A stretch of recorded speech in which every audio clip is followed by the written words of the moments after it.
Hello, welcome back to my channel. We're here because as of today, I have been on YouTube for 5 years. Well, BookTube for 5 years. That was when I posted my first video. According to YouTube, it was October 4th, but that was when I created the channel. So that's why I was confused. Book-anniversary. Yes. Yeah. Happy book anniversary to me. We're going to be talking a little bit about the video that. Oh, hello, other Here's Margaret. some confetti. Yeah. We are going to be talking a little bit about some of the points that I mentioned in my 5 lessons in 5 years on BookTube video that I just posted. That is linked in the description box. If you are watching this, you can go check that out later. But I didn't want it to just be me talking about my experience. I wanted to include some other people and hang out because it is the anniversary of my channel and hanging out is fun. So anyways, we are waiting for one more host. So how is everyone doing today? Pretty good. Really good. Good. I just inhaled like 3 slices of pizza before we started this. So that's a good day. I haven't even eaten yet. I was like, oh, I forgot to get food on the way home. What? Yeah. I trained other people's dogs for 2 hours for free. So that's great. Free. Yeah. How did it go? Besides Briar losing her mind. Well, that was before. I wanted to test out the animatronics before I trained the other dogs on them, and Briar lost her shit, and then all the other dogs were fine. So it was great. It was nice. I worked with a doodle, Brianna, that you would have loved. Loved. What kind of doodle? They're both golden doodles, but you would like them. They're like not.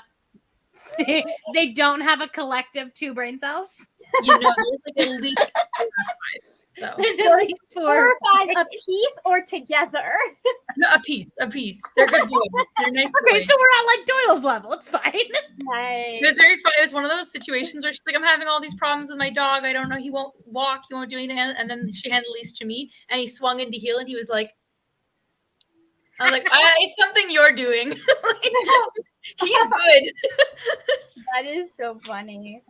Hello, Bree has made it as well.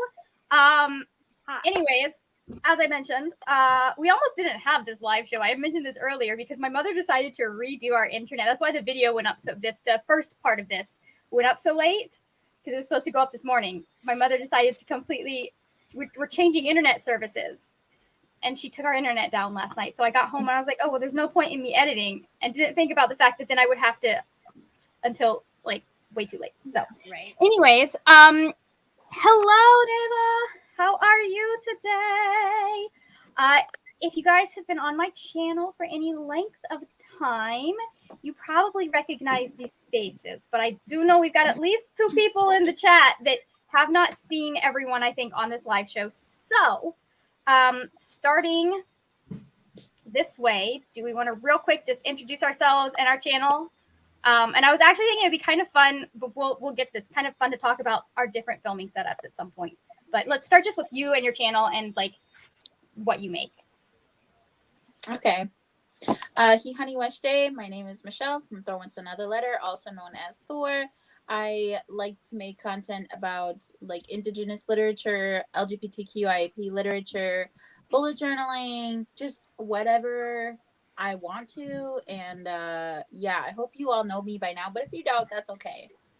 So we're just here to have fun. If you don't, everyone is linked in the description box. You should go check their channels out. So I'm Brianna from Four Paws in a Book, and my filming or my like videos have changed in the past 6 months or so, but I do a lot of like vlogs and like experiment videos and reading sprints. cool. She's coming for Kayla at some point. Me. I think we're all trying to be a little bit like Kayla. Just saying. If I could have the talent that Kayla has in her pinky finger, I will be happy. Oh, all right, Kara. Hi everyone, my name is Kara. My channel is Wild Book Garden. I do like kind of regular videos like wrap ups and recommendations and reviews, but I also do I think kind of creative ones. I do like a couple of different recommendation series. I recently started a series where I read retellings of stories that I don't like to see if I like those better. So that's been fun. And in terms of what I read, just like all over the map, fantasy, historical fiction, nonfiction, contemporary classics. I think reading across genres and age ranges is an important part of reading widely, in addition to, like the reading diversely and, different perspectives. I think that reading different kinds of books is also part of that. Obviously not the same thing, but I think that's important as well. So pretty much, if you like to read it, I probably read some of it. All right. A resident dog trainer. No. Accidental dog trainer. Didn't mean to get saddled with these children dog trainer. I'm Cal. My channel is retrieving books, I think. I don't know. Haven't used it in a little while. You've been busy though. I've been really busy. Yeah. Like 2 different countries, multiple times. Yeah. Somehow I ended up in Utah twice this year. That happened. You want to make it a third? Yeah, sure. I have golden retrievers. I read a lot, just not lately. Mostly fantasy and queer romance. And I think I do want to start doing more dog vlogs and whatnot, as dog training has become a bigger part of my life lately, and I'm on the road to hopefully breeding in the next few years. So yeah, Brianna and I can just like be twins on every level. So yes, nice. Snaps to that. Except for the breed of dog. Yeah. Yeah, they're like a slightly different size. Like, I mean, Schmidt is the same size. Yeah, Schmidt. Yeah, Schmidt is the closest thing you have to one of my dogs, actually. I've never been sad. It's like water. What's that? We don't do that. Oh, all right, and finally, Bree. Hi, my name is Bree. I read things of many different genres. I am not super picky. I like all the things, except for memoirs. That's like the one thing that I'm not really, Anyways, yeah. Except for that one. Yeah. I've read a whole, like, maybe 2 memoirs in my life that I've liked. Anyway, let's see. I am planning on doing some more things video-wise soon. Like, I put off doing videos that I am really, like, I have a cool idea, but I'll put off doing it. No more. No more. I'm going to do the things when I want to do the things. You almost sound like you watched my video. Hang on one second. Gamora's chewing a book sleeve. Oh no! Save the book sleeve. I meant the dust there's jacket. always I meant the dust jacket. It's your dog. Every puppy you get will eat one book. Yeah. One book in their lifetime. It's a It guarantee. hasn't done it yet. It's coming. Sam never ate books. He just licked them. He's too small. It's too small. Yeah, he was. You need a book for had, Ant. I don't think I read a single book that he did not lick, though. That's so funny. Yeah. Like, except for digital books. Like, every physical book that I've That's read, hilarious. that I read in the time in his lifespan, that whole 16 years, pretty sure he licked every single one of them. Anyways, I do kind of like vlogs / discussion video, like combos, where it's like a vlog and a discussion video kind of like together, especially about books that are like were popular and I just didn't read them, or rereading them for the first time, like that kind of stuff. I like to do those kinds of things. I dipped my toes into doing some. What are we doing now? For reference, this is like a 6-month-old puppy that is into everything, super destructo dog, I feel at this point. She's really hyper because, you know, I just got home. So she Yeah. has, you know, all of that energy that she's built throughout the day. So I feel like that's part of it. But Yeah. I dipped my toes into doing like what do you call it? Like skits and sketches a little bit over Veda, and I had a lot of fun making those. So You did them well. stuff like that I'm gonna carry on with a little bit more, some more long-term projects. I'm doing a long-term project right now, and like kind of pulling those in a little bit. So yeah. Nice. Good job. Thank you, everyone. Neva says, I hope I'm pronouncing that right. Neva says, I honestly just love, I think that's how Brittany pronounced it when we were talking, when she was on the other day. But I honestly just love that I'm not the only one who's awkward when trying to talk about myself and my channel. Listen, if I was a proper booktuber, I would actually have things to introduce everyone for, but I'm a hack and a fraud. So. Introduce everyone for. For everyone to introduce them. It's like this is like the standard question at the beginning of every live show. It's like you'd think that I would have like something Right. ready. Like a scripted, But I'm you would on know live what you were gonna multiple say. times a week, and I still can't. Yeah, it's like I'm Right. surprised every time. It's like you're like, you forget that you have to do, and you're like, oh crap, I have to tell people who I am. Yeah. So maybe that's the first thing about channels is that like come up with an elevator pitch for your Yeah. channel. Or Yeah, don't. literally. What am I gonna do? I can't even be like, oh, I'm the resident gay autistic of the group. Like, no, I can't even say that. Like, don't even like, no, don't even worry about trying to pitch yourself as unique. You're just another person who reads books on BookTube. Yes. No, I always am like Margaret the word nerd, and then I forget what I read. Like I know what I should say, I forget it in the moment.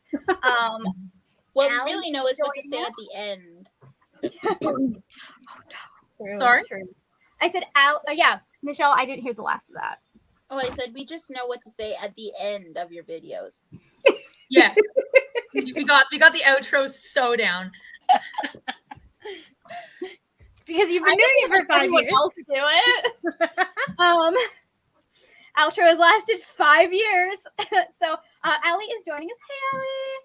And says, my puppy chewed up the book that we had just gotten from Barnes and Noble. Oh no. Nobody's story beats Brianna's, but we've Yeah, all been there. I have dogs that really leave the books alone, and they've each eaten a book. So See, it's actually, that's how I know. Like, that's how I know it's gonna be like a good book is if my son chews on it because he bit into love hypothesis, or no, he bit into the last Helen Huang book. He bit into this other book that I really enjoyed, and then he bit into at least 3, and they were all good. So All 5 stars. Briar ate a racist book. Way to go. Briar. I love that.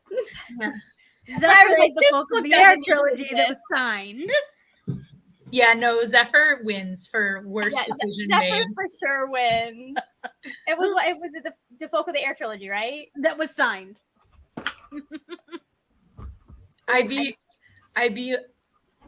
so not physically violent. it'll be fine. Oh, that is why when I get Tessa, all of my books will be staying on the shelves. Oh yeah, no, the As I said, the books are not in dog friendly rooms anymore. yeah, this was on the We have shelf. baby gates. We're good. This was on the shelf, and she took it off. Oh my god. It would now. To be fair, it was facing out because there wasn't enough room to slide it in. So it's probably because it was facing out. But you know. Okay, but now you know she's a retriever. She will put shit in her mouth and carry it. Like, all right. Yeah. Oh yeah. That's how they are. Schmidt's new thing is not toys, but he just drags a towel around the room.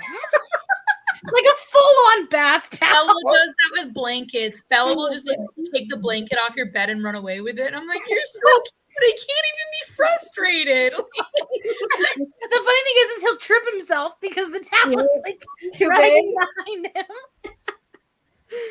I You love that cannot- kind of behavior that I won't even correct. I'll be like, do it forever. Like, you're adorable. Yeah, no. Like, you're so cute. Oh no, Kara's computer quit on her, so she is going to be back shortly. So we'll I was about to get started, but we'll postpone. Neva says I am also a hack and a fraud. I think all of us can admit to that. Oh yeah, I haven't posted. Even the ones that have been here a long time. Yeah, I posted like a month and a half, and I gained subscribers. I'm really. But as soon as you actually put up a video, No. you'll lose. Yeah. That is Yeah. All right, we've got Kara back. Whoops. Everyone. I actually did that today. I like looked at all the videos that I posted in the last year and how many that I lost from and how many that I gained from, and it was very insightful. Interesting. And I didn't even know you could do that, but then Alex told me. Alex is Yeah, you basically can. like, I mean, sometimes the trash takes itself out. Truly. Yeah. Like, and that's fine. It doesn't happen as often anymore, but there was a good long period where like anytime I mentioned racism or misogyny, at least one person unsubscribed from my channel, and I was just like, oh, bye. A lot of times it's when I talk about queer content or or if I just go on a rant in a vlog about a popular book, unsubscribe. I lost some when I reviewed Destiny. when I bashed the love hypothesis. Yeah. I lost I so DNF'd many that subs for one. that. I DNF'd that one, so kindred spirit. Oh, good. We can be friends. I It's gave funny it because- 2 stars, and I think that was generous because I've given other books 1 and 1.5 stars since then, but I think the love hypothesis is worse.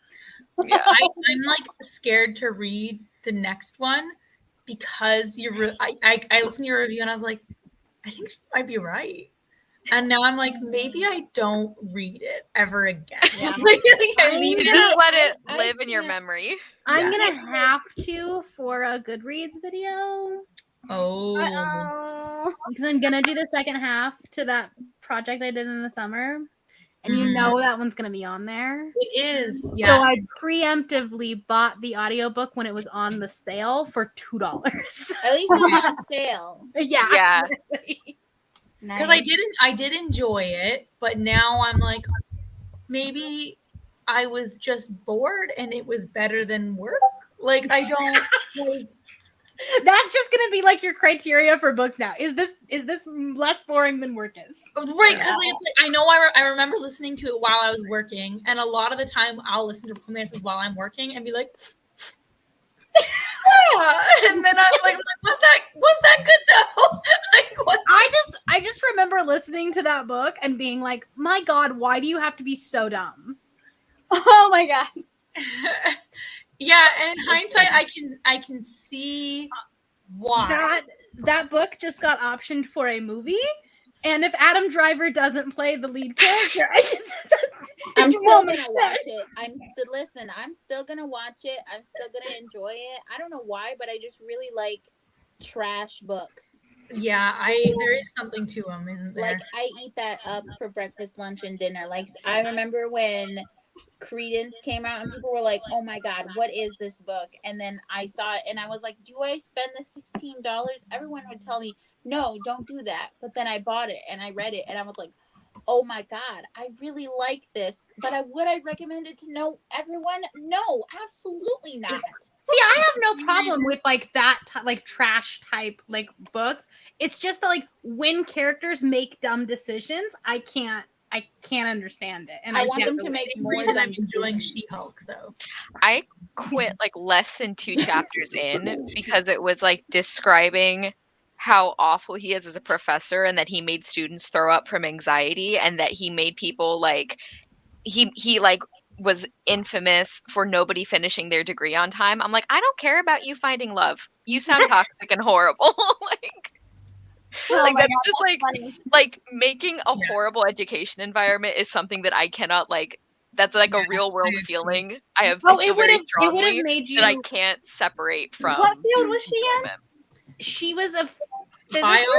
Oh, they never finish on time. If you're a physics, as someone who has a a physics major in our family. You never finished. They have Well, and that people was have just put my one book of the for examples. years. It was like that whole section where they're talking about how awful he is, and it's like, I assume he's going to develop later, but I don't care. If you live in the academic world, you would have continued to hate that book.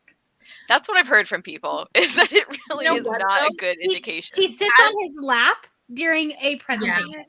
So tacky. During I a work presentation. It did just so as somebody that has their degree in history, I was just like, this is why the humanities is much better than STEM, because our professors have empathy. Like I was just I was like, also your professors are like 70-year-old men, so it's fine.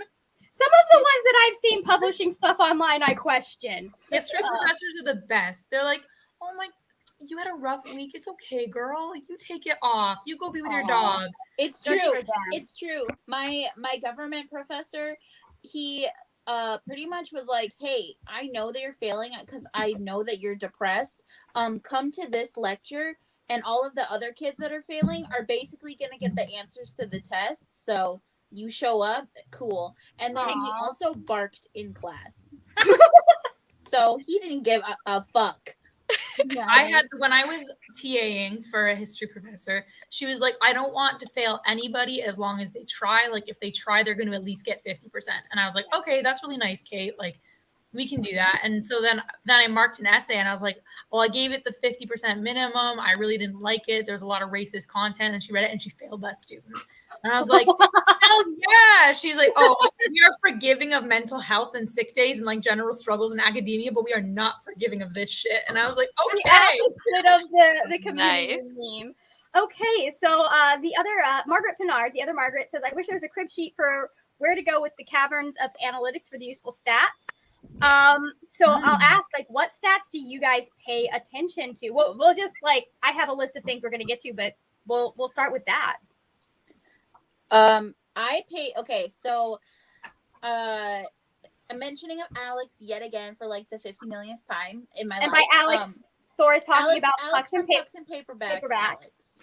So like I go to this dude for everything. I will take pictures and I'm like, hey, help me. I don't really mean help me. I mean like look at this and tell me what to do. What it means. So he'll look through it and he's like, oh yeah, you're blah blah blah. This part's really good. This part's not so good. But that's okay because of this, it improved this. But basically he looks at the click-through rate, which is what I am like, okay, cool, click-through rate. But now I'm like, he mostly just like helps me with my thumbnails too, because I'll pass off ideas and be like, does this look good? And he'll be like, yeah, that looks great. Nice. I don't know what I would do without him. I pay attention to, and it varies from video to video, because obviously I post videos that are like 7-minute reviews and I post videos that are like 40 minutes long because I talk too much. So I pay attention to like watch time on the videos. Views are great too, but they're not what YouTube from what I've heard, not what YouTube watches as much, because they're doing watch time, click-through rate, and then average view duration. So those are the big three that I pay attention to and I'm trying to actively improve. I pretty much just look at subscriber view time for videos, and I do kind of notice like it'll give you if it's performing above range or in the range or below range. I do look at those, but like in general, I kind of try to stay away from the stats because it's something where like I'm pretty happy with what I'm doing. I don't want the algorithm, like the algorithm's impossible to understand anyway. I don't want to make this something that I feel like I'm failing if I'm not doing what YouTube wants me to do. So I like if the stats are useful for you, I think they can be great. And I think it's not bad to like want to get more engagement or to improve or anything. Like I do want to improve and to, you know, get more views and view duration and everything. But I'm trying to like not let those define what I think of as a good video, because sometimes it's like this video bombed, but it's really important to me and I'm glad I did it, you know, or it'll be something that I think is going to be videos. What's that?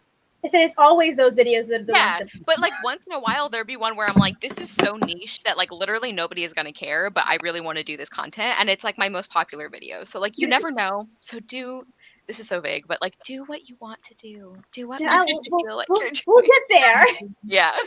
I've found that when I really focused on analytics and was really trying to like, oh, well, I need to like make my intro shorter so that way people like, get hooked faster, that my content became really stale. Mhm. Yeah. And it became like just kind of formulaic rather than just trying to like do what I want to do. And I think that also like, and this changes a little bit once you get monetized. But like my vlogs consistently 10th most popular video out of 10. Yeah. But my RPM is higher. And so I'm actually getting paid more and I get more money off of those vlogs than I do my TBR video because the RPM is lower. Yeah. Mhm. I don't know why. I don't care why. Yeah. That's why there's a weekly vlog every week. Nice. Yeah, I find that whenever I'm trying to understand analytics, it helps. And you have to kind of go through, because a lot of what people will tell you doesn't necessarily apply to BookTube, but there is stuff that can be used for BookTube. I just Google whatever analytic I am trying to get better at. And I find videos on it. Some that I like Think Media. I like Annie Dubé. I was watching Catherine, what's her name? But before she started just doing vlogs for her house. And then who is the other person? Channel Makers. Nate from Channel Makers is really, really good at explaining how things work. He has a great video on how YouTube figures out who your audience is and how it expands. Fantastic video. That really makes it accessible, makes it explainable. I have heard from people who work at YouTube. I heard this at like one of the first BookNet fests that I was at, that even the people who work at YouTube don't necessarily understand the algorithms. Yeah. That's great. Because We love that. it's a computer program. So like there's some stuff that they just like it's learning and growing, so they're not going to understand. There is a really interesting stat and I can't even remember where I found it because I like happened upon it, but it'll tell you like of your last videos over a period of time. Like these are the ones that did well in like either subscriber growth or watch time. Is that one's under audience? Well, it's under audience, but then you have to click a second thing to like hit compare videos. Oh, okay. And it'll tell you like, of your last, 28 days, these are the ones that did well in these certain things. And then that way, like, I don't necessarily use it as like analytics, but I use it as like, okay, my audience really liked this type of video. So like, how can I recreate it in a new way? Alex, a wild Alex has entered the chat, by the way. Beetlejuice. I look at both, Margaret. I look at both the watch time per video as I go and my cumulative number. But I don't let the cumulative number really get me down as much. It's just kind of to see what's going on with that. I also think it's interesting to see like which videos people click to subscribe from, because it's really surprising sometimes. Yeah. Like that's something where it's like I don't know that I've ever used that as like a decision factor. I'm just like, wow, would not have guessed that this is like what somebody like what convinced somebody. That's not a big number for me unless I have like a new series or like my new, like if I did a new TBR game or something like that. Then you might get a higher subscriber count from that certain video. Generally, my sub count goes up when someone else mentions me. Yeah. Mine is from bullet journals and talking about indigenous literature. That's all I did today was the thing. Neva, going back to what we were talking about losing subs, Neva said, I definitely lost subs after a live sprint where I said I don't like the love hypothesis, LOL. I think I was in that live sprint. Like, I totally get that people don't want to hear people shit on their favorite book. I typically am okay following someone who doesn't like my favorite book as long as they're like being objective about it. Like I've had people get really nasty about Percy Jackson and I'm like, you're just like being mean about this. I'm not sure I can trust your opinion on other books now. Yeah. And then Allie said, I remember when I did my authors I won't read video, I lost so many followers. It's funny, those are the ones that like get you so much engagement but also make people so mad. Like you lose subscribers, but the watch time on those videos are so good. I will put that down for a mental note because like any type of rant, like if you 1-star a book, like yes, you're gonna get so much watch time. But I had to take down some of my 1-star reviews because I just like some of the videos I get hate comments on, I'm like, fine, whatever. Like my dog free videos get so many hate comments. Like I got compared to Hitler one time and YouTube took it down. Yeah. Because Hitler had a dog. So apparently if you have a dog, you're like Hitler. cool. Love that. But like some of the 1-star review hate comments I've got, like those are harder to read than that. Like those are harder to deal with than that. Like just people calling you like illiterate and your taste is trash. On my 1-star review of Girls of Paper and Fire, the worst comment I've ever got was like, oh, well, you've clearly never had to deal with any kind of sexual assault. Otherwise, this would have been your favorite book. And just like going into me, I was like, you don't know that. Yeah. You're like, oh, okay, well. Yeah. Like those are the worst. The 1-star hate comments I get on 1-star book reviews are the worst hate comments. And I've got it all. So like, I will say I don't think I've ever done a like dedicated video for a 1-star book. oh no, I've done I'm always in vlogs. I I clickbait the title. Yeah. I don't do that many of them, but occasionally I do them. And like the number of times it's like there's a video I did like probably 3 or 4 years ago that was like a 1-star book that is like not that well known, but if people have read it, they tend to really like it. And I still get like periodically I'll get notifications that somebody left this like essay on my video explaining why I did not understand the book. And it's always like, this is why you're a stupid whore. And I'm like, oh yeah, got it. it's like, yeah, it's like you just don't like when bad things happen in books. I'm like, have you like watched any of my videos? Like, and they're usually men that say something frequently, right? I have not gotten that guy yet. The YouTuber is Catherine Manning. She has some really good stuff that she posts. I also just, in general, love, although I have disagreements with her about some of the training she's doing with the dogs, but I, in general, love her. She's not bad, but still there are things I would not be doing. Do tell. I think I've talked to you about it, but she's got really good YouTube content. I like her personality and stuff. So maybe we just need to go onto her channel and instruct her on dog training. I did. She's trying to work her talking about like the crate, and I was like, hey, so this is what my friends who have dogs have done to kind of make positive associations with the crate. You can't just like stick her in there when you leave. You've got to make a like positive association there. Alex says like that's common sense. Unless your dog is Portobello, in which case the first time we stuck him in the crate, he was like, perfect. I love it here. Susie liked her crate too. I mean, she'd rather be out with us, but she was never mad about it. Most dogs like the crate if you do it right. Yeah, yeah. Alex says my biggest issue with engagement is with engagement on comments. I love getting comments, but I get less of them even if I do a call to act. That is a hard one for me as well. I have a problem with that.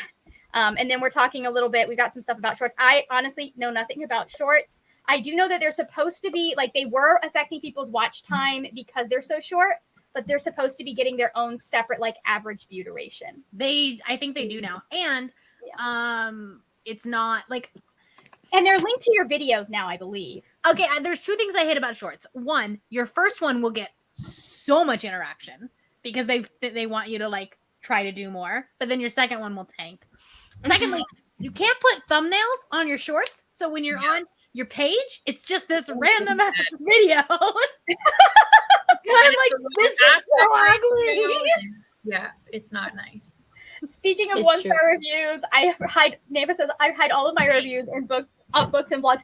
That's where the vlogs and wrap-ups are where like the 1 and 2-star reviews go. If it is 3 stars or higher, I'm comfortable posting like a solo review if I got it for review. But anything. Honestly, I haven't done a vlog in so long. I don't think I've ever done a dedicated book review. Well, no, that's a lie because I just did Corinne, but that was a weird one. But I don't like sit down videos. I don't necessarily do like dedicated ones because I feel like either they wouldn't be long enough or they would be rambly. See, I have a specific formula that I use, but like I have my Stars We Steal review, it's a book by Alexa Dunn that came out a couple of years ago. It's got 25 hours of watch time on it and several hundred reviews. So that's why I do they don't get good views initially, but They usually build over time. after a few months, you're gonna see that watch time because if this is your usual watch time, they're gonna go like that. Most of them. It's true. I would agree with that because I do a lot of reviews as well. So, anyways, Or I okay. did. Let's get a That's little just all you're gonna do when you come back. is reviews. No, I think I'm gonna do more honestly, more lifestyle vlogs because I'm just not reading enough right now to. Yeah. It's just that right now, if it's not my dogs or Crusader Kings 3, I can't find the energy to do it. I will say that lifestyle vlogs are becoming more and more popular on BookTube. Yeah. And that normal weekly reading vlogs are actually kind of falling off. Yeah. Do you want to know the only book I'm reading right now actively reading? Ashes of the Sun. That's not Ashes of the Sun. That makes so much sense, though. It's just dogs. All right. We're 35 minutes in, so I think maybe we should start talking about some of the points that I had. So I'll probably have some things to say, but I mostly kind of want to let you guys talk about this, and then I'll respond to what you guys are saying. But the first point that I covered, and I did them in least to greatest importance to me order, but the first one that I talked about in my video was talking about hustle culture and how you don't have to be making money on your videos on YouTube to spend money on them. I would highly recommend never doing a balance sheet of how much you spend versus how much you make. Yeah. Unless you're in an MLM, then I highly recommend trying that. Right, but for BookTube or YouTube, I promise you it's not an MLM, it's not a pyramid scheme, but don't do a balance sheet. Not yet. Yeah. Because my thing was YouTube is one of the so many people are oh, you need to monetize your hobby, and so many things on social media is monetize the hobby. Whereas if I was doing something if I was doing knitting or beading or watercolor, people don't go, oh, they'll say, hey, start out with the cheap stuff and see if you still like it and you stick with it. But they're not going to be yeah, you shouldn't buy the expensive stuff until you're making money doing this. Whereas with YouTube, I feel we have that mentality. It's really interesting to me too, because I get that a lot with the dog stuff too, where it's when I'll be I'm competing this weekend, and they'll be for money, and I'll be no, for ribbons and pieces of paper that said I did good. You're it's the burnout child. You just want that reward. The bragging It's I the just want early the gifted clickers. child. You just want the reward. You don't care about the money part. I mean, But the money also, part would be nice, but but then my career is not something I'm very passionate about, and that's okay right now, because I can save all my passion for my extracurriculars and I can leave my work at work, and I like that separation. Well, I think that's a super healthy. Yes. yeah, it's better to have energy with what you want than to fake it or push yourself. Yeah, Claudia, I like my job, but I don't want this to be my job. Claudia from Spencer's Library, she's done quite a few videos talking very specifically about monetization.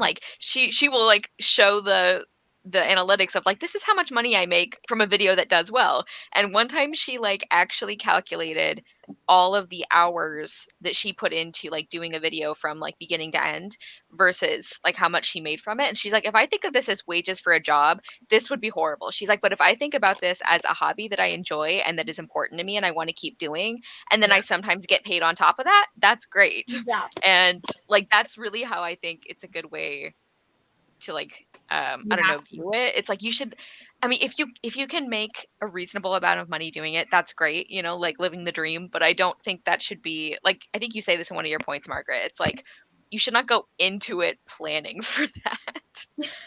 Yes, that's I think it would be the dream to be able to have YouTube and BookTube be a job. I think that would be fantastic. Yes. Yeah. But you don't Will have I ever get there? to No. work. So I have to have a day job. Yeah. For me, it was always when I started YouTube, it was never oh, what did I just do? Okay, there you go. I did something and weird things. Okay. For me, it was never a plan. It was a supplement to me to me eventually being a writer, which is something that's going to happen eventually, but my brain is still. So anyways, we're just not pushing her too hard. But like, I was never planning on it to be like the main income thing. I would love to have it be like it pays for my Adobe subscription or whatever. Right. Occasionally I can like save my YouTube checks up and get better lighting or all of that stuff. But like for the most part, I have everything that I personally need at this point. Like someone gifted me my camera. I have a good computer. Like I've got Adobe. I've got everything I need. I just need books, and I would be buying those anyways, whether I was on YouTube or not. Yep. I probably would be buying less if I was not on BookTube. Yeah. See, I'm just like initially starting. It's just a lot for me. It's not necessarily the stuff to like make your videos better that like I eventually had to unlearn. It's the like, don't buy all of the books just because you see like all of the popular people buying them. You might be like me, and you might get 4 or 5 years down the road and be like, I don't know if I want to read all of these fantasies, even though I did find some that I liked. I don't want to read all of them. Right. It's better to just keep going at your pace, because eventually the books are going to be more than you can handle at some point.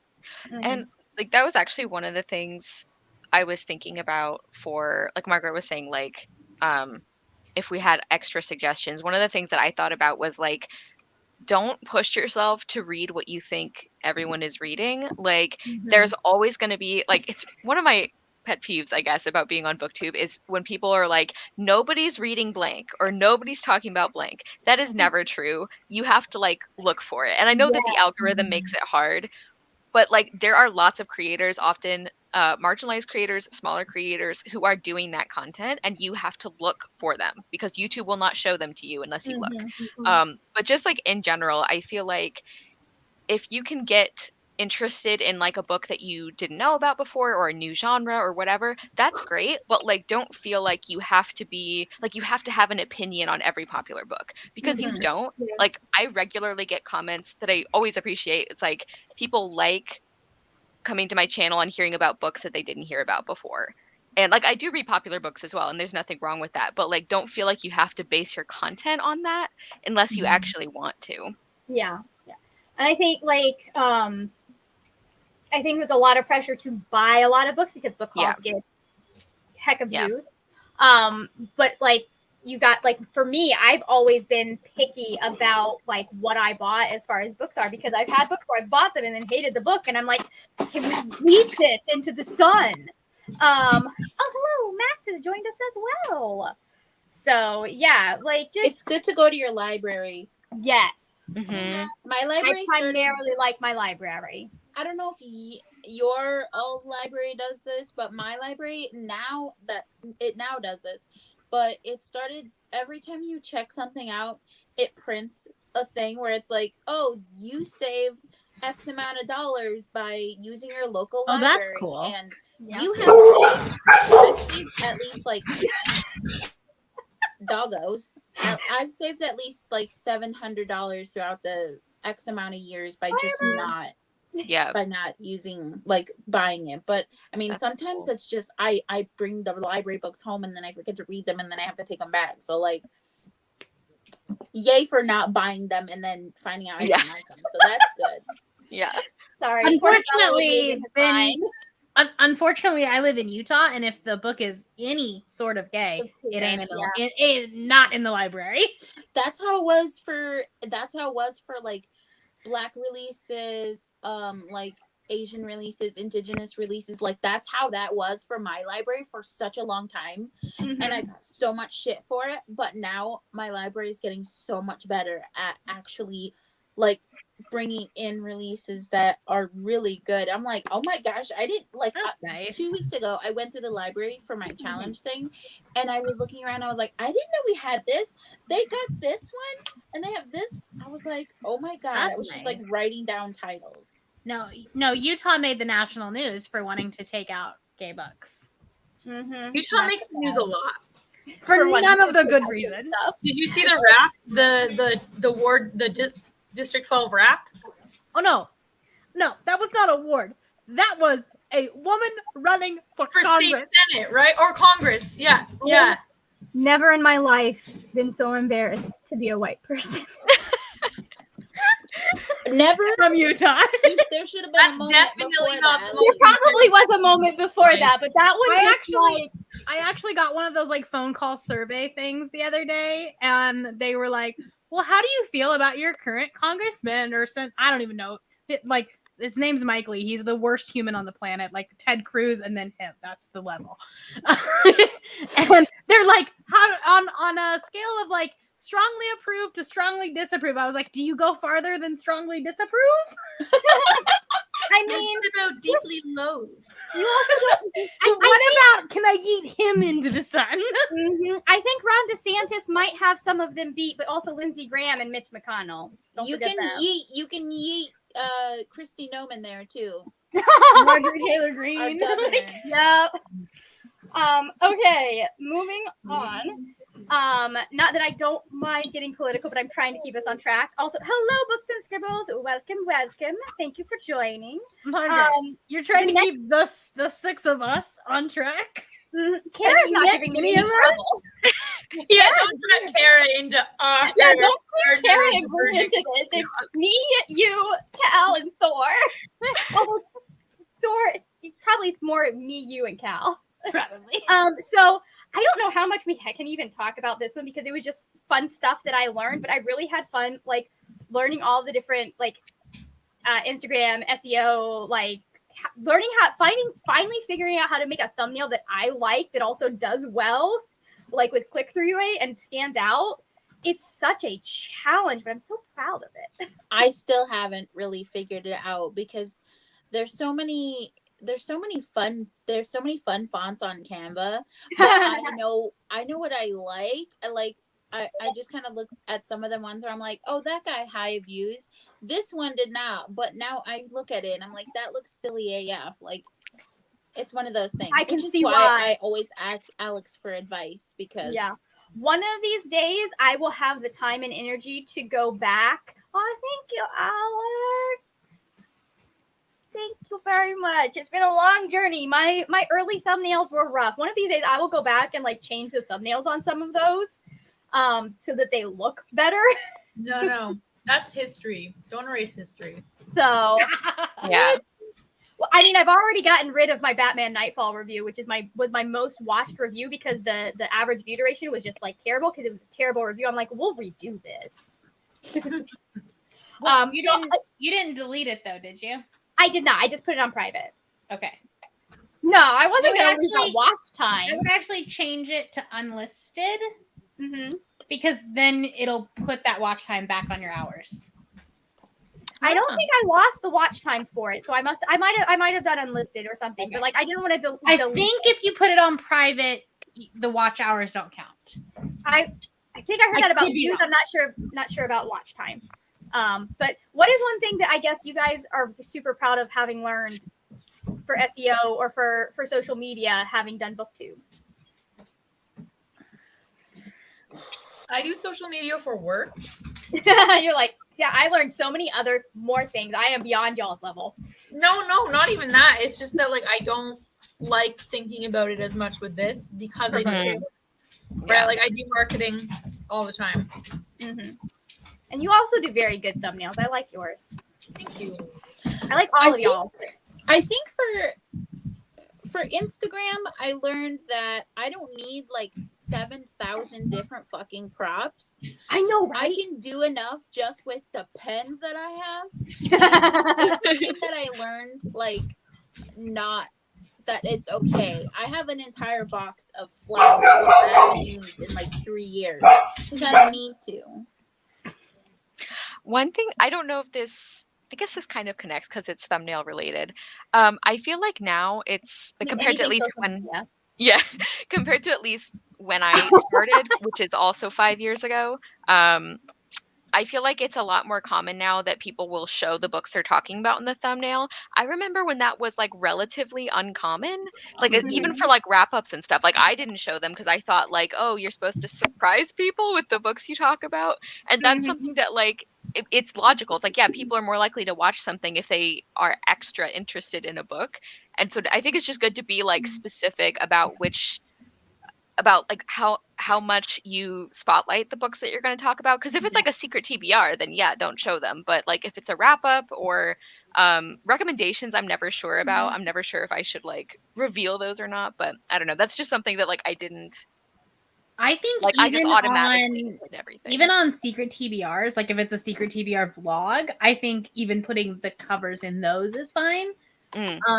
Because then like they will be more likely to click on it because they know you're talking about that book. I always like when you're on sprints with someone and you know that they're doing a secret vlog, and so like they like in their name instead of like the book that they're reading, it says secret book or something. Like that's always fun because it like builds excitement for it. But but then like it's revealed on the thumbnail. The only thing that I don't show the covers for or the spines for is my TBR game. Same. Because like the whole point of the TBR video is to figure out what books I'm gonna read. Yeah. TBRs, I do the stack is facing away from, like, you can't see the spines. Wrap ups I do so you can see the spines because I know people are gonna people know I'm gonna be giving reviews of those books. Let's see. And the one like the popular book or the book that like I know that my group of people will want to see is always like the one in the middle. Because then it's like front and center. I try to get that like when I do. I wasn't able to do that on the most recent vlog, but like I try and get something popular in one of the thumbnail photos. Yeah. I'm experimenting with my vlog thumbnails, but Margaret Pinard said I have definitely added videos to watch later when the hover preview shows me a book I recognize. I love that they do this on YouTube now. Yes. Yeah. I actually hate it because then it'll actually show that you already started watching it. So then when you go that is true. So then when so it'll show up on your history, but then when you go to click on the video, it's like 15 seconds in. Yeah. See, I don't mind the hover preview. They have started doing it so you watch it with the captions. Some videos I don't mind that on because there are videos that I'm like, I'm not sure if I want to watch that, so I'll just watch it with the captions off for like. I wonder what that does to your views. Like, does it count as a view? It counts as a view. It does count as a view now, I believe, but I think it's only if they stay watching for a certain amount of time. My problem is when it, like, I don't mind if it's like 15 seconds in and it's showing that I've watched some of it. It's when like sometimes it'll glitch and show that you've watched the whole video, and I'm like, I know I have not watched that whole video. Right. YouTube, what are you doing? So, but yeah. So, okay, let's move on to the third one. Okay, the third one is one that probably the one I struggled with the most is it's okay to do things in your own time. Because I spend a lot of time feeling like I have to do things like to a certain set schedule because I was so good about it at the beginning. But yeah, you're talking to the wrong person for that. My content is planned through the end of the year, and I will have videos come out on that day. But it's not necessarily all about like making sure that you get videos up on time. It's also about like you do not have to be on top of the most recent trend.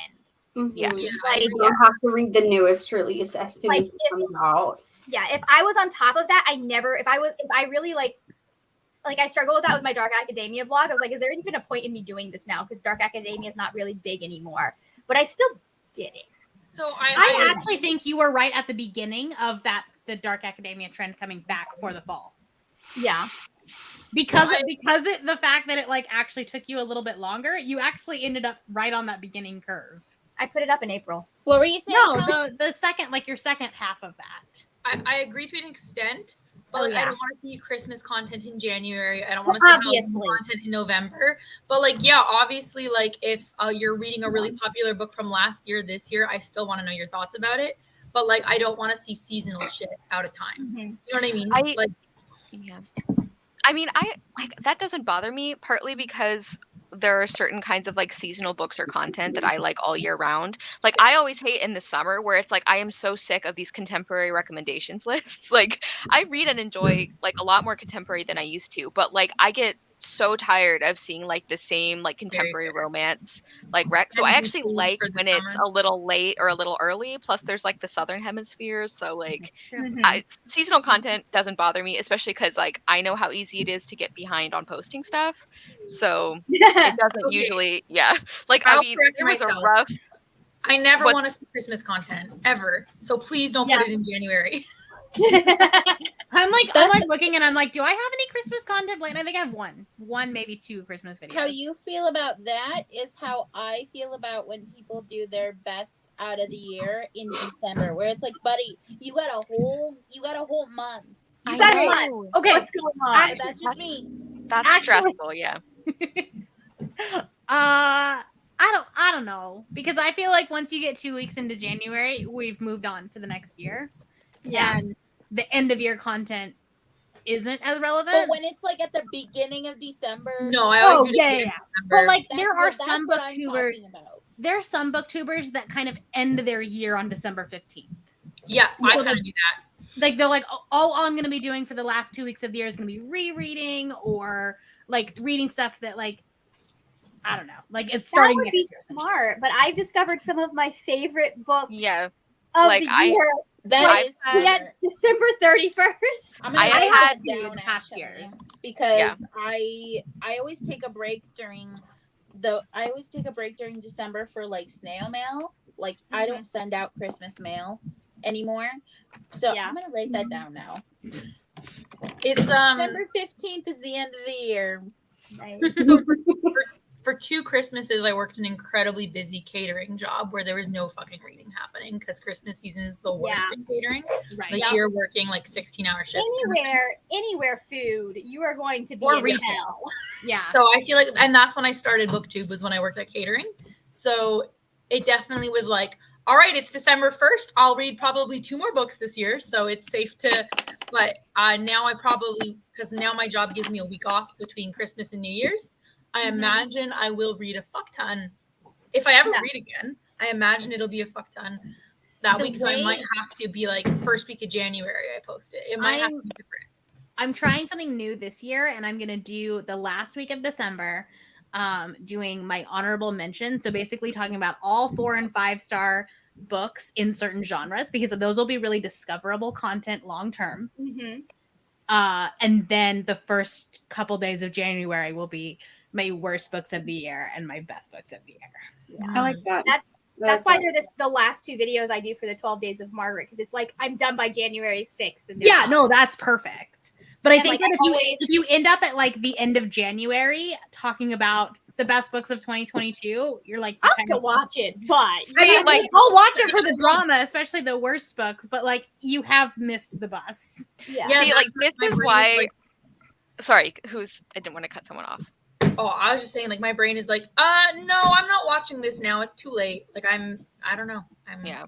I guess this is a good example of like our group being a really good like spread of of like how people feel about this on BookTube, because there have been years when I had to do my best content, like best of year content, like halfway through the next year, because I just like could not do it sooner. And especially if you do like if you add captioning, which is another thing I wanted to mention, I think that's really important. And I think like under the category of things that I should have thought about earlier is accessibility in general, but captions is really, really important. Like that really, I think, matters. And once you just start planning that into your video editing time, it's not that big a deal. And that is one of the analytics actually that I actually do pay attention to. Because I personally, like, even if nobody was using it, I would caption my videos because I think that's important. But a quarter of viewers of my channel use captions. Like, yeah. there's a lot of people who benefit from them. So I just wanted to put mention that. captions on when I'm watching now. Yeah. Especially. I just think it's like a really important thing. Like especially once you have like the video editing and everything down, like I understand that it's hard to just jump into that from the beginning, because I didn't. It wasn't until a couple of years in that I started doing it. But sorry, I distracted myself with like a side tangent. I think it was a lot harder also when you started doing captioning, because their auto captions have gotten much better. They Like really I've have. watched Yes. my videos and only seen a few things that needed changing. So I just wish they would capitalize stuff. Yes, Yeah, it's like it's inconsistent now, because it used to be that they would automatically capitalize I, like when it was the word I, and then they stopped doing it, and now it's like once in a while they do it. I don't understand how that change what's really happened. fun is when like they get the word right the first time, but then the next 4 times they get it wrong. Yes. Yeah, And I'll be like, that's an interesting way to That's- spell that. kind of like voice to text though, because I will be texting somebody and I'll be like, oh, I'm just going to obedience class with Cassie. And even though I type Cassie the same way a million times, it'll either spell it wrong or call her Kathy. And I'm like, Yeah. Yeah, my text to speech is absolutely garbage. Yeah. It's from the never mind. Yeah. AIs, man. Yeah, right. Truly. They're just, who are they? You know? All right, we have one more question, or one more before we get to the number one question, and like probably my most controversial one, maybe. I'm like, if somebody's gonna unsubscribe, it's probably during my little talk during this one. But the second one that I feel like is an important lesson that I learned is that don't hold on to your ideas until you're a big channel. Yes. So, Yes. like, I gave the example of Vaultathon. I started that when I was a very, very small channel, and just went ahead and did it. And everyone that is on this live stream is on this live stream because we got to know each other doing a Vaultathon. Yeah. I got really emotional. I wasn't emotional when Vaultathon ended, but I was editing this video. I was like, I know all my friends because of this. Like, I have other friends that I've met for other things, but like Vaultathon, like so many people, I was like, oh, these are all my Vaultathon people. Yeah. So, And also, like, there's almost no video idea that you can't like return to if you want to when you're a bigger channel. Yeah. Like, because that was something that was hard for me to learn too, because I felt like I had all these good ideas, but I wanted them to like wait until I had more people to see them. And it's like, there's so many reasons why that is not a good idea. Because one, people might find your channel through this, because of but that. like two, even more importantly, like do the things you're excited about. And then if you're wanting to come back and do more of them, that's only going to be like, that's going to be more good content later. So yeah, I really like that point that you made, And Margaret. I think currently BookTube is really it's more of an organic pushing out through other like community members, but creative content is what's really popular right now. And so like you never know, like that idea that you have might be the thing that skyrockets your channel. Yeah. Whereas if you waited, like you might never actually get Might that never. skyrocket. And two, part of the thing to me is that when I think about it and I overthink it too much and I put it off, like all of those great ideas that I have, you know, if I don't put those up, then when somebody comes to my channel because they saw one of those creative videos, if I haven't been putting up my other creative idea videos, then they're going to come over to my channel to look and see what else I have. Right. And they're not going to be inspired to continue watching or stay because I'm not consistently, you know, doing what I'm enjoying, Right. you know? Yeah. I mean, I don't want to hate on the bread and butter videos because those are I do them. Yeah. They're the bread and butter. There's They're some bread of and my butter for a highest watched reason. videos. Right. Wrap-ups are my favorite to watch. So Yes. Hate filming them. No. me too. Yes. Honestly, my TBR game is actually the one that's the hardest to edit at this point. That I'm just like, I love this video. I love that I get to make this video. I hate that we are doing this right now because there's so many steps. Right. No, I hate just the act of like having to go back and being like, I read 15 books this month and I don't remember I don't remember things because I'm like, I finished the book and I'm done. Like That's why which makes me a terrible booktuber. My memory is absolute garbage, but also I'm just really bad at doing wrap-ups and TBRs. It's just not. Doing the mid-month wrap-up has really helped because then by the time I get to the end of the month, I'm like, if you want to hear my in-depth thoughts on this, go check out that video. But here, I gave it 3 stars. Let's go. Alex said that just reminded me I have to tell my September wrap-up the same. Yeah. Well, and that's September like, wrap-up is I read this one book and I didn't like it. What? and that's another thing about like feeling like you're too late with content and stuff, because I personally, like, I know that there are people who don't want to watch late wrap-ups and I understand that, but I always am interested if somebody read a book. Like if I'm interested in their channel and I'm interested in their thoughts on the book, it doesn't matter if I'm watching it like a year later. But also it's like, I think that having kind of a grace period can be good for like, you never know what's going on with somebody or why they haven't filmed. Like, I mean, this is like not a very like stressful example, but for example, like I'm going to be really late with my September wrap-ups because we had a heat advisory. I like could not film during that basically. And we were actually very lucky we didn't get the really bad heat that some places were getting, but like that's just something where it's like I know that other people have stuff like that happen all the time. And I think especially if you're thinking about getting into BookTube, it can be really stressful to think that everything has to be fresh or everything has to be on time. Especially as like if you're a smaller channel, like one of the nice things about being a small channel is I'm like, I think the people who care are still going to care, and the people who don't probably wouldn't like my content anyway. Like you're going to have to be okay with late wrap-ups if you watch me. So that kind of takes some of the pressure off. The only thing I would recommend with like late wrap-ups and stuff, because obviously I think like you said, things happen. Call it a recent reads just for the algorithm. Yeah. Because then because if someone sees recent reads, they might click on it. But if they're like that would trick me. Right, but if you see a thing that was popped up, it was like sure. live wrap up I'm gonna posted go 2 days change ago. all of my wrap-ups to recent reads. Yeah. Just No, but it would trick my yeah. brain. Like, I'm not gonna watch something about 2 months ago right now. It's Yeah. over. It's I true. can't do It's it. true. I've gone Yeah. through and like removed some off my watch Yeah, later where but I'm if like, it was read just this I do 5 too. months ago. Okay. Yeah. If it's I have not a people con- that I'm like, I don't. Okay, I'll get to you when I get to you, and then people that I'm like, yeah, you could have posted this like 3 months late, and I'm still gonna watch it. Yeah. Yeah. I think For for my me- own like records purposes, I like having it tied to which month. It also makes it easy to figure out like if I need to find like a specific when I talked about a book or like what month I read it in. that's true. But if it were for the algorithm, I definitely would change it to Yeah. recent reads. Yeah. See, what we're learning from this is that I don't do any of the things you're supposed to if So you what want to you grow on should do YouTube. is for a little while call it recent reads, and then after a month you can go back and change the title. Yeah. Because then like for your Ooh. records it still works. Yeah, I like that. But Or you could even put recent reads in the thumbnail and Yeah. still title That's it. true. That would trick me too. We can test all these on Cal. You're like, how to trick my neurodivergent brain? It's true, okay? I'm very picky about dates and I'm times and punctuality, and I'm very picky about alphabetizing.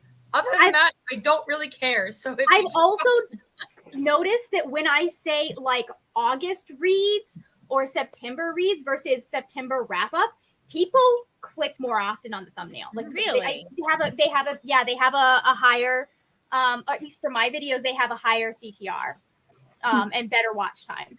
So anyways, all right, the final one. Do we have any other thoughts on this one? And I want to Yep, go ahead.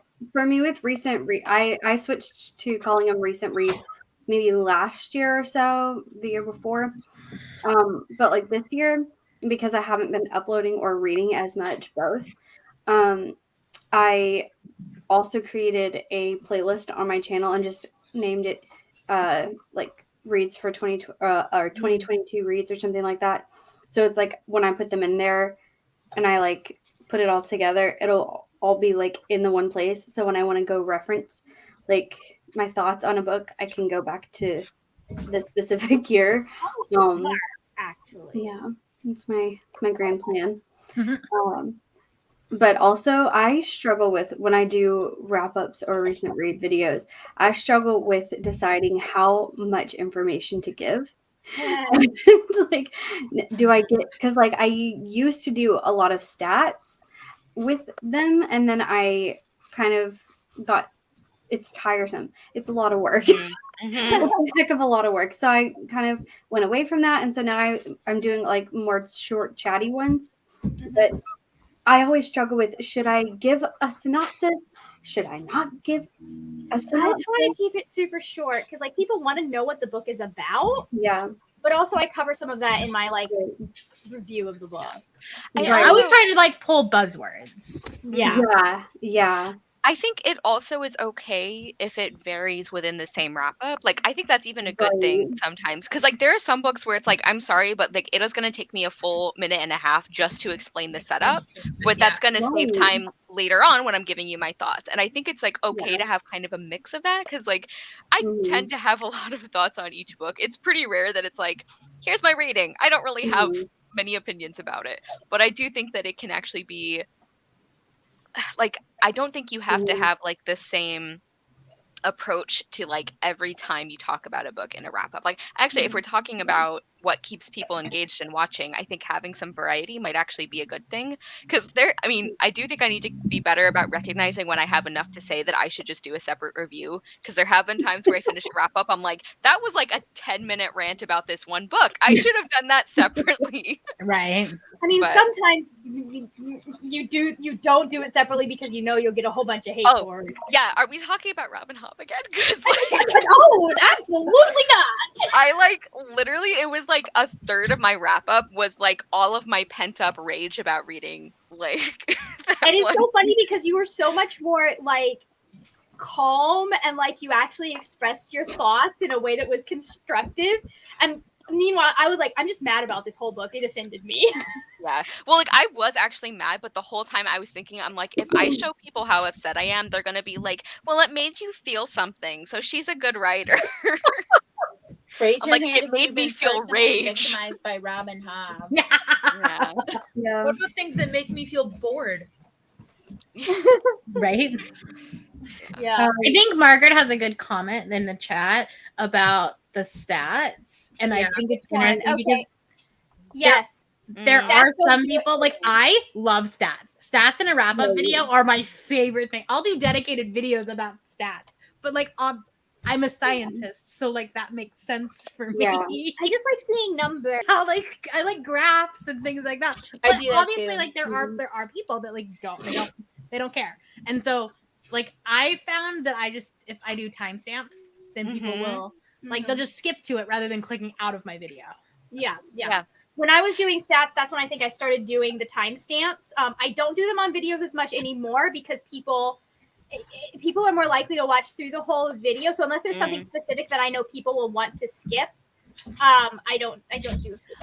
For wrap up specifically when I do timestamps, which speaking of which, I need to go back and do my timestamps for September.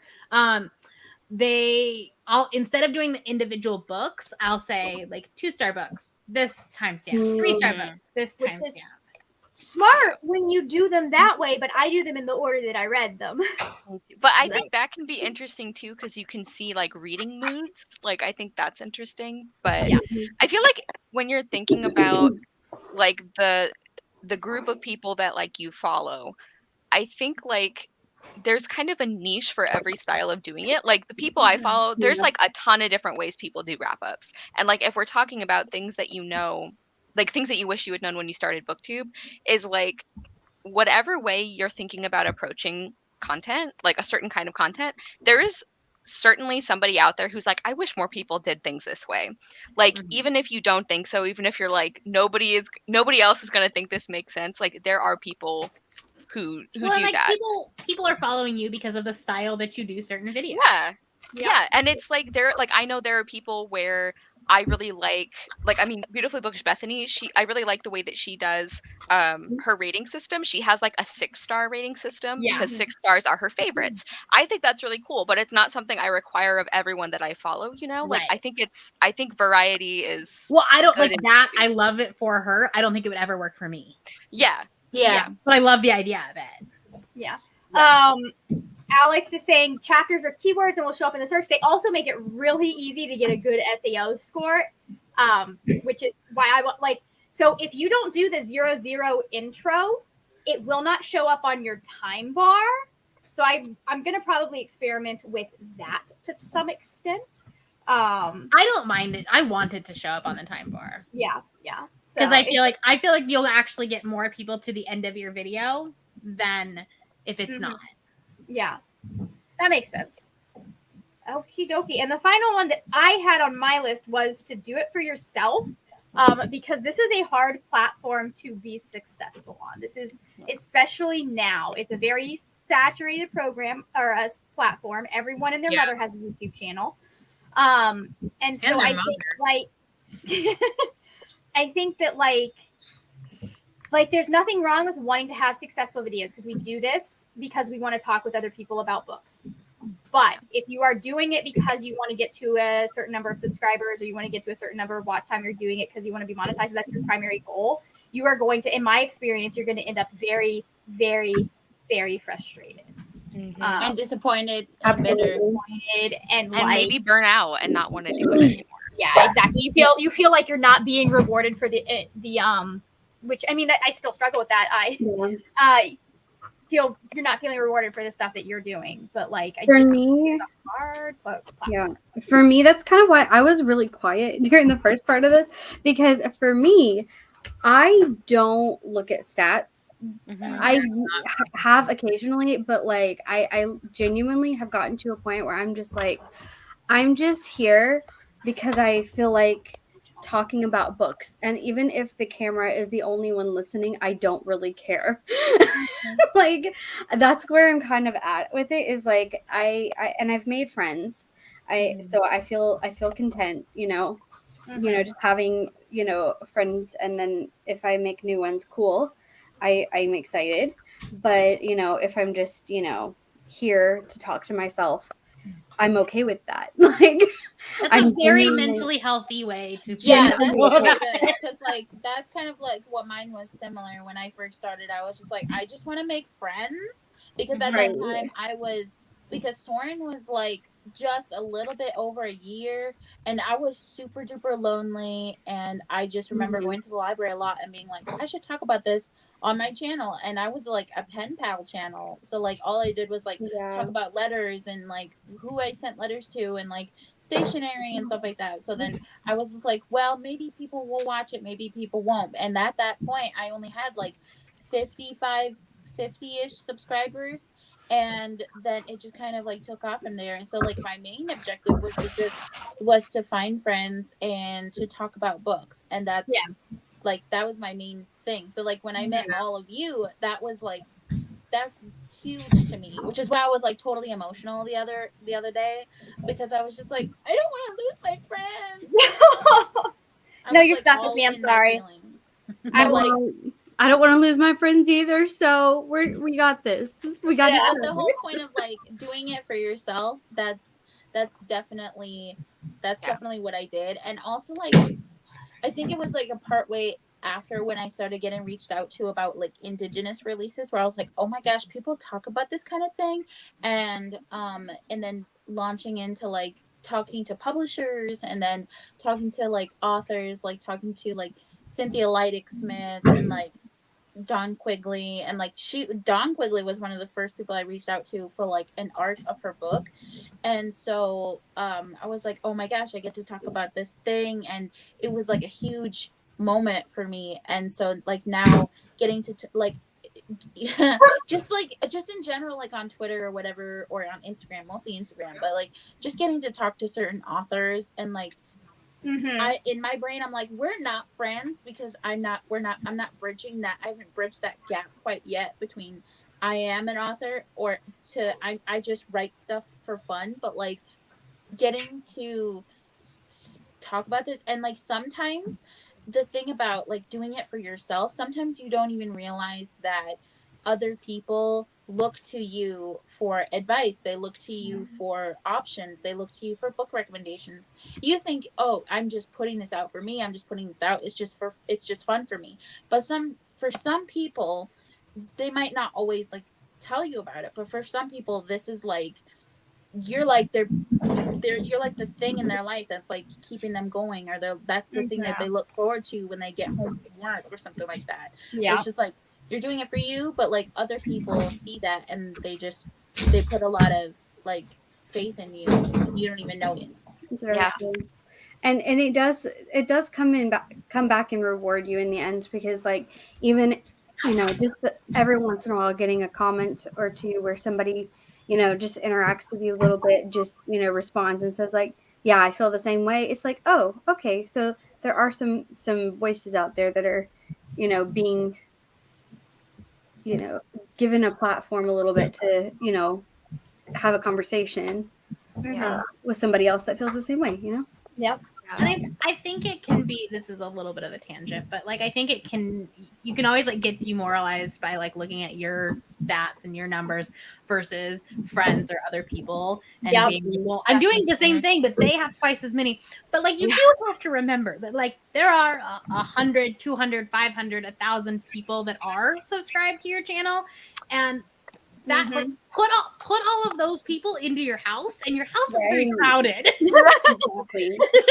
I'm not friends with all of my subscribers. I got to a very unhealthy place with analytics. I actually, that's part when I kind of did my break. That's partly because I just stopped looking at my analytics. I stopped looking at my analytics for months because somebody who, like, it was one of those things where someone I knew that had started after me, like, just skyrocketed and they got monetized Yes. super fast. And I just was like, I've been doing this for almost 5 years. What's the point? There were like I'm two much other healthier. creators that started around the same time as us that Mhm. will remain nameless, but they're like up in the like Yeah. 20K, and I'm like, sons of bitches, like, So I'm in a what am I doing? much healthier I'll place straight up now, name it. but- I'll name it. I started 3 months before Chandler did. Oh my god, I started way before Chandler did, and I Started don't the same month as blame her. Cindy. She Oh, yeah, no, I think Cindy was like algorithm right stuff. around the same time too. Mhm. And like So- she's on freaking Netflix now. Yeah. Cindy's great. Wow. I see Oh, Cindy, I on thought you said TikTok every Chandler once in a was. while No, in the Cindy. comments. See, Hilarious. Cindy is one of the few that I have not had a problem with because I'm like, no, Cindy has something to offer that I do not have to offer. Right, But yeah. but then I'll see people who have similar videos to me, or even sometimes worse quality videos to me, and be like, Yeah. Yeah. It's the ones with I the think- worst quality, and It's I'm like, true. That is the How? triggering one. how are you this far, buddy? like 3 years ago it made sense because we were all similar quality, but then I look at some of the people who are the most popular booktubers now, and I'm like, their quality is like you can see that it has grown with them, and then like you'll have people coming in and it's like, I'm not going to judge you, but also how are you getting more subscribers than I am, because I have also leveled up my stuff. Yeah. But and again, I said this in the video, I don't think the algorithm is the enemy. Typically, I think that there are biases in the algorithm, and I don't think that those biases work in the favor of smaller creators. I think the larger you get, the easier it is, but they just don't. It's kind And of I- a snowball because like you said, like once you get your first 100 subscribers, your next several hundred are much easier. And then once you hit 1,000, Did I leave that in the video? Huh? Yeah. Did I? Oh, okay. I thought I'd cut that out, but okay. I also like going back a little bit to what Michelle was talking about. I also think like there are things that this is gonna sound like so I don't know, cheesy and like vague, but like there are things that you can have an important impact with that are never going to show up in any analytics tab. Like you just have no way of measuring them. Like I might look at a video and it's like, well, a different video that somebody did similarly has like 1,000 views. Like what's wrong with mine? But maybe somebody found like their new favorite book from your video, or maybe somebody like found a book that they really, really needed. Like maybe they were going through like a really hard time and this was like the thing they needed. Like you just never know. Like Michelle was saying, is like you just never know that like your channel or this video you made might be somebody's favorite. It might be the thing that they looked forward to that day. Like those are really important things. I think especially with the ongoing pandemic, like we're all much more aware of It's still the ongoing. or like, yes, it is ongoing. If you think it's not, you're on the wrong channel. Well, Yeah, and like same. also sometimes it's not even like sometimes it's not even a like a viewer. Sometimes it's the author.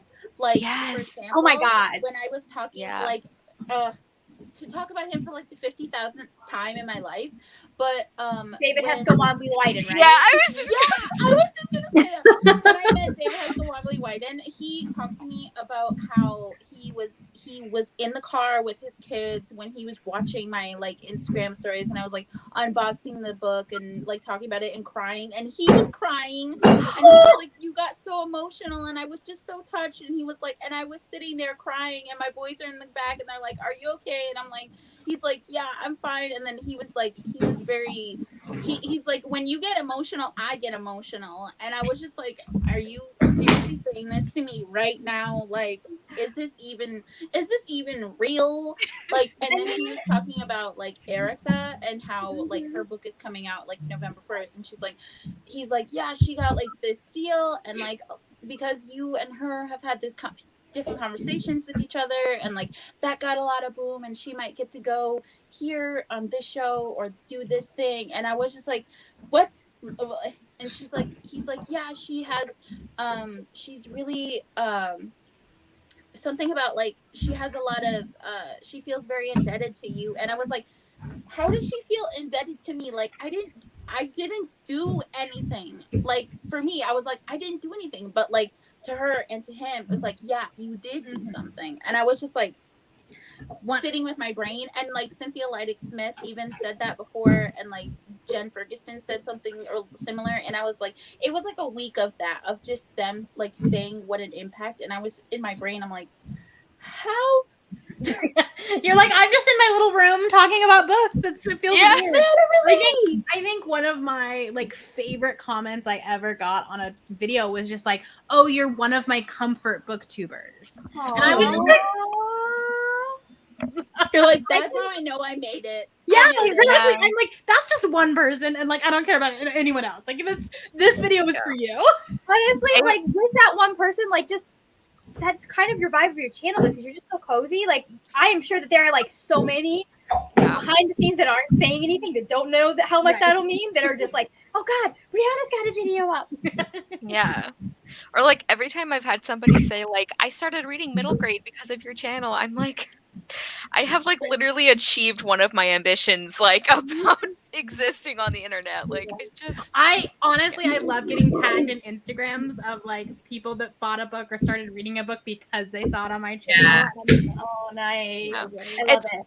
Like I've been seeing more authors say like, hey, if you love an author's book, reach out and tell them that, which is good for me to see because I always feel super awkward. I'm like, am I being weird? And everybody is like, you're not being weird. Like literally that is one of authors' favorite things, is to hear that readers love their book. And I feel like it goes with people's content too. It's like, and not obviously not everybody is up to like commenting at any point in the day or anything. Sometimes you just want to watch something and relax. But I think it really does mean a lot. Like just like leaving like oh wow, I hadn't heard of this book before, you know, like there's any number of things that can just getting like feedback, just having those interactions. Like I think basically everybody I've ever seen do one of those like BookTube tags, or like why they joined BookTube, their favorite thing about BookTube, everybody talks about the community aspect.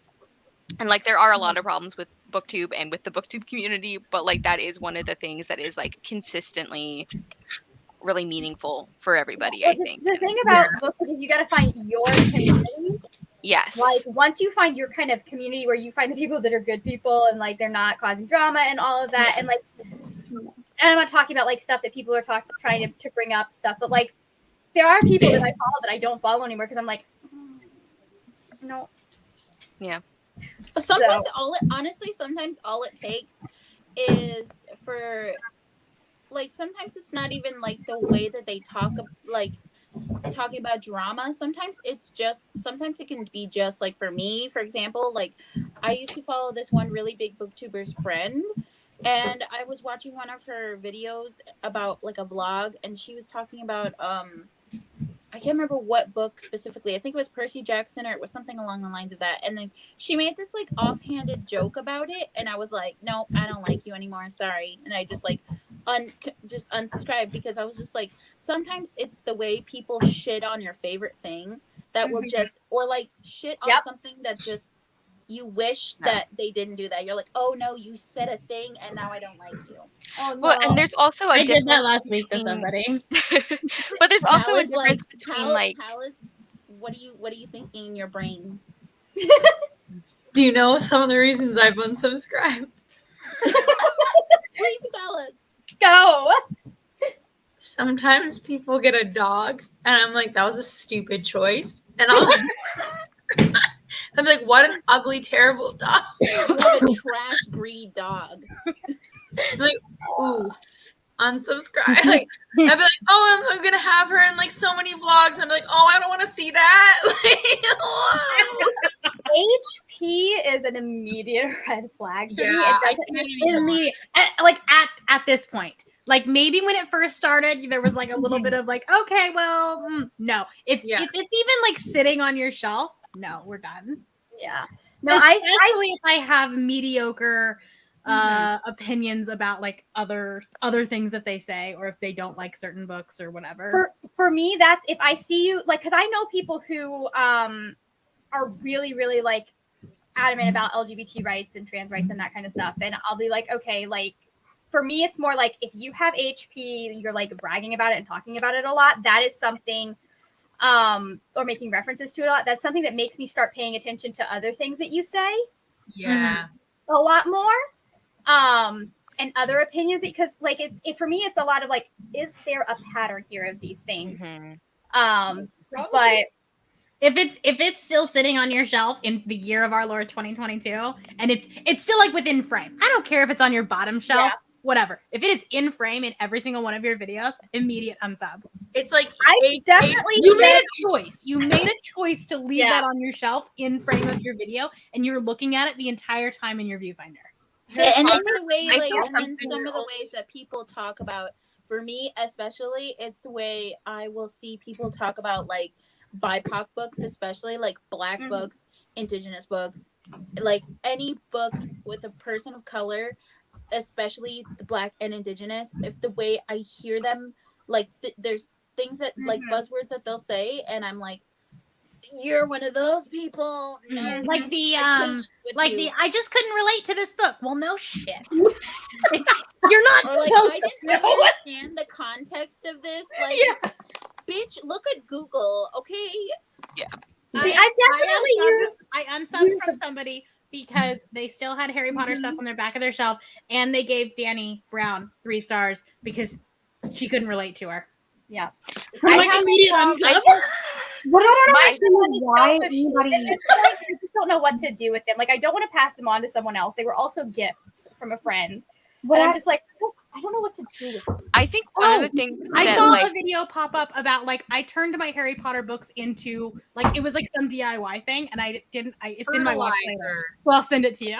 I think also, like, not everybody is realizing that, like, there is a huge difference between, like, an individual consumer who's like, I still have these books and these movies. Like, I have not reread or watched since it happened. I don't know. Like, I don't know if that would ever be something where it's like, I can temporarily block this off so that I can enjoy this thing that is important to me, like many people. But I think people aren't really getting that, like, there is a huge difference between I am by myself in my house rereading a book I already own and not telling anyone about it, versus, like, if you have a platform, even if it's a small platform, and you're kind of saying, like, even if you're not, like, endorsing it, you're saying this is not a deal breaker for you. Yeah. And, like, that is different than, like, you just choosing to have things that you already had, you know, like. And it's when not she like started it's a slightly problematic book. Yeah. Like, she's constantly attacking trans people. When she started getting into politics really being loud, I was like, okay, we're done. Like we're done supporting her, and I don't like. Other people can make the decisions that they want to make. Yeah. But like, I also have a different like standard for people that I know are on Book Twitter or BookTube, all of that stuff, versus like Joe Schmo who happens to be reading. Right. Like if you're just like you said, if you're just a random person reading it in the comfort of your living room and you're not talking about it on the internet, that's fine. Like you're somewhat of a leader when you turn the camera on. Yeah. And I understand people that's still like, especially like, because it's one of those things like if trans kids who absolutely love this series and found community here can be like, no, don't do it. I'm like, that's my leading thing. I also understand people that are like, no, I still love the books. I'm just not going to talk about them. And that's fine with me. Just read Amari. That's even better. Just read Amari. It's better. I've definitely been like, hey, if you liked HP and you're mad at J.K. Rowling, here's a good book. Yeah. Also, like, we don't have to say every single thing we ever fucking read. We all read fanfic we don't put on our wrap-ups, okay? We're allowed to do things quietly. Technically, that werewolf erotica from Facebook. But it's I heard that loudly. It is. For all of the views. I'm getting rid of some of it as we go. I just haven't gotten rid of it all. Cal, can you make that your return to BookTube? Like, find a new werewolf erotica. Can do that, yeah. The only one that's staying is the one that nobody like. It's just a white owl. I'm like, you guys, whatever. He's staying there. I'm like, it's an owl. Doesn't necessarily people aren't going to know what it is. It's a Percy Jackson thing now. There you go. It just kind of died to me. Like, it wasn't even like I had to like part with childhood memories because I love that series too. Mm-hmm. You know, I never read it as a kid, so it wasn't a big deal. I should have known how queer I was when I always wanted to play Ron because my best friend was playing Hermione. Okay, that's so I should have known, but it just like it came out and suddenly the series was just dead to me. Like there was no grieving period, no mourning, no. I was like, oh, you're dead to me. Like Yeah, there was yeah. just such a Instant just you just compartmentalize. Yeah. Yeah. For me, It's- it was like the sense of community that like I liked being part of the fandom more than I liked the book. Yeah. And like I am part of so like all of the people that were my Harry Potter friends, I'm still friends with but we're into other stuff now. That's very fair. I don't think I was old enough for that when it came out. Yeah. So Like, well, because I read them when I was in like 22 because I wasn't allowed to read them as a kid. That was one of those things that I did to reclaim my childhood. But so I think the last book came out right before I turned 10. So like I read them right after the last book. and I read them from grade 2 to that point. Like, and I read so. Yeah. You know what I mean? Like it just didn't like I was too young to be online. I wasn't online about it, so I missed that. Mm-hmm. Which is good because I probably would have been a weird Drarry stan too. Like I'm It's more like- sad that I have to pack away all my Ravenclaw stuff because I identified so strongly with that I am that I'm never reading the books again. I'm just like, Yeah. well, I actually Ravenclaw's ruined. Bye. I just had to like film a new intro because I got like a Ravenclaw sweater a few years ago and I only wore it in a couple videos and then this happened. So I've just filmed like a quick intro to be like, this had not yet happened at the time that I was like wearing this, but it's one of those things that like I do still have important memories attached to that series. There is like I can see like my past self who loves those books, but there's like a wall in between now. It's like we were talking about like not wanting to reread something in case you don't love it again. It's like I can't. It would have to be years in the future that I would maybe want to reread them, and even then, I don't know if I could like put these like things on hold for long enough to do that. They're not that good of books. I mean, I think they are. Jackson's Like better. The later I ones think I there think are- get better, but like the early ones there's better books. and that's not very Percy saying, Jackson that's is not better. saying very much. I mean, like me, like Cal, like instantly was just you're dead to me. Yeah. For me, what I have the hardest The autism in us. to let go of as an Indigenous person is Twilight, because that was the first time that I'd seen teenagers who looked like me on the screen, and it sucks to know that that's you That know it was racist. that was my peak, like my peak as a native person, to see that and then have to deal with all of the bad shit. Like I still read it and I still watch it, but I don't talk about it to anybody else except for all of you. But you don't talk about it on your platform. Yeah. no, because I'm like, but unless of course somebody messages me and they're like, hey, I'm gonna talk about it, of how problematic it is on blah blah blah. Like when I did it with Bethany, and I was supposed to be on another one, but I had scheduling conflict, so they were like, we're just not gonna do it without you because that'd be dumb. But so like that's what it is for me. I was part of that fandom though. That was like my first Me too.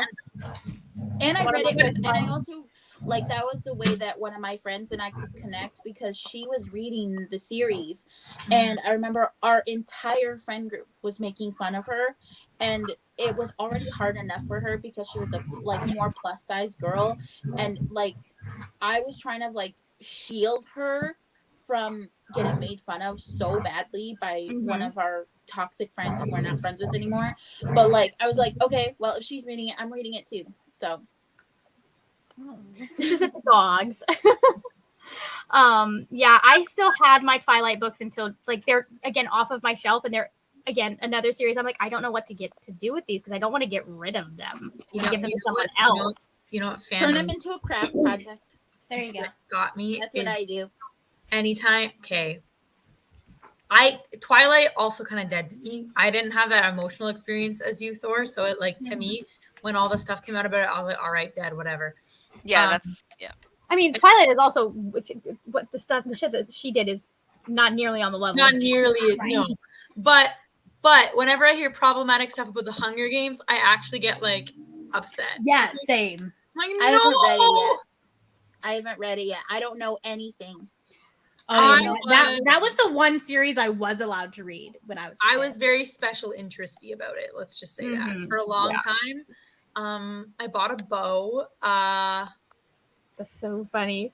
See, Yeah. Twilight for me is not a red flag just because I was part of that fandom and I get the nostalgia. For me, the problem that bugs me about Twilight and a lot of other books that people will put up and like act like they're wonderful, but then not mention how poorly the book, like, go ahead, read it, I don't care. Just at least tell people like, hey, by the way, this has happened, especially in regards to Twilight, because the Quillette tribe is trying to move their entire like I don't know if is it their reservation? I'm not sure, but they're trying to move all of their school specifically to higher ground because it's at a flood risk.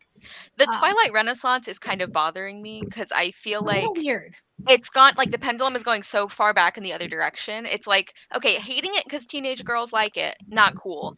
Wrong. Acknowledging there's problems with it, very different. Like, I mean, the abusive relationship thing, that was something people were talking about more than a decade ago, I think. Like, it's been a while that information has been out there, and so I find it weird that there are people our age who are like not even referencing that if they mention the book, like, because this was one of the ones where it was like, yeah, I just cut it off dead to me. Like, I did have a Twilight phase like many people, but like I don't have, like, it's not the series that got me into reading like I know it is for a lot of people, so it was not a huge loss for me when I started hearing all these things about it.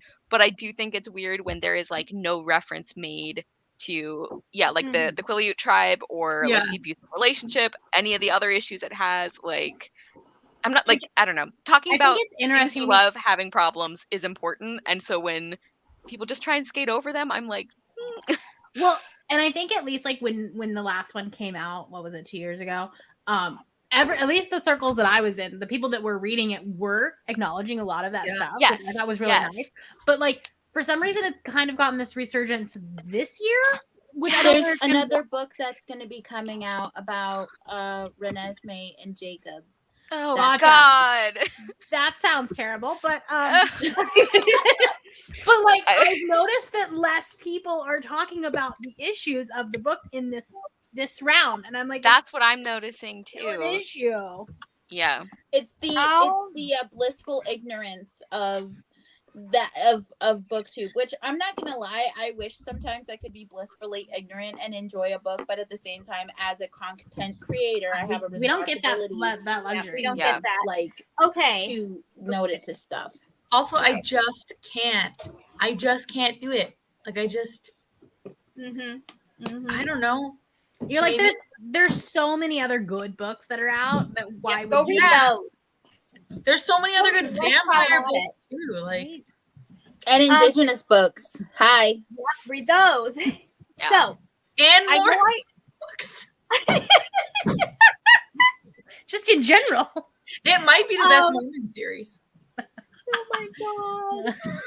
The what? I'm sorry. What? So, like, if y'all had any lessons that you guys had learned on BookTube, we should probably start wrapping it up because we're getting close to the 2-hour mark. So do you guys have anything that you wanted to bring up? I know, Carrie, you said you had a couple things prepared. Have we gotten to all of them at this point? Yeah.